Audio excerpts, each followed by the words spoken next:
નમસ્તે મિત્રો, આજે આપણે અનગઢના મહોણી માતાના ઇતિહાસની વાત કરીશું. વડોદરા જિલ્લામાં આવેલું આ અનગઢ ગામ વડોદરાથી 15 કિલોમીટર દૂર અને અમદાવાદ તરફથી 100 કિલોમીટરના અંતરે મહીસાગર નદીના કિનારે આ મહોણી માતાનું મંદિર આવેલું છે. મહીસાગર નદીના કિનારે કુદરતી સૌંદર્યથી આ મંદિરનો નજારો અલગ જ જોવા મળે છે. આ મંદિરમાં કળિયુગની દેવી માં મેલડી હાથિયા પાણા ઉપર હાજર બિરાજમાન છે અને આ હાથિયા પાણાવાળી માતા તરીકે પણ ઓળખાય છે. માતા મહોણી સૌ માય ભક્તોની મનોકામના પૂરી કરી રહ્યા છે. અહીં રવિવાર અને મંગળવારે ભારે સંખ્યામાં માય ભક્તો દર્શન કરવા આવે છે. મહીસાગર નદીના પાણીની વચ્ચે માતાજીની નાનકડી દેરી છે. અહીંયા મહોણીમાં હાથિયા પાણા ઉપર બેઠા છે. ત્યાં લાખો શ્રદ્ધાળુઓ નાવમાં બેસીને માતાજીના દર્શન કરવા જાય છે. આ નદીની વચ્ચે માં મહોણીનું મૂળ સ્થાનક છે અને નદીના કાંઠે પણ એક માતાજીનું મંદિર આવેલું છે. ત્યાં પણ લોકો માતાજીના દર્શન કરે છે. તો ચાલો મિત્રો, હવે જાણીએ આ મહોણી માના ઇતિહાસનું. લોકવાયકા પ્રમાણે મહોણી માતાના ઇતિહાસની વાત કરીએ તો 500 વર્ષ પહેલાંની આ રજવાડાની વાત છે.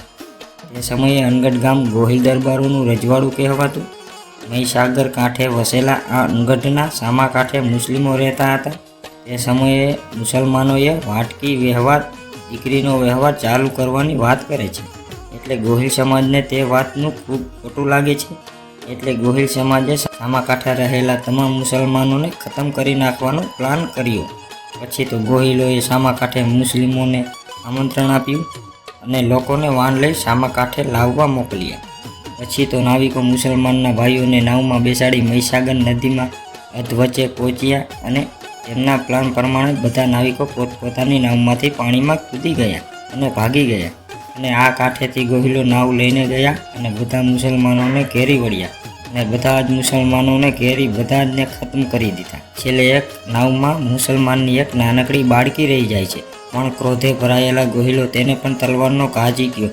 ત્યાં તો દીકરી પણ ત્યાં જ ખતમ થઈ ગઈ. અને એક બીજી લોકવાયકા પ્રમાણે આ મુસ્લિમ બાળકીનો મૃતદેહ તરતો હાથિયા પાણા ઉપર આવ્યો અને ત્યાં તે સતી થઈ ગઈ. અને તે સમયથી આજ સુધી તે મહોણી મેલડી કહેવાય છે. ત્યારબાદ આવો ચમત્કાર જોઈ ગોહિલો માતાજીને કરગરી પડ્યા અને કહેવાય છે કે હાથિયા પાણામાંથી ગેબી અવાજ આવ્યો, હે ગોહિલો, હું મહોણી મેલડી બોલું છું. હવેથી હું અનગઢના ઘરે ઘરે પૂજાઈશ. પછી તો કહેવાય છે કે ગોહિલોએ મહોણીને ઘરે ઘરે બેસાડી સવાર સાંજ ધૂપદીપ કરી માતાજીની સેવા પૂજા કરવા લાગે છે.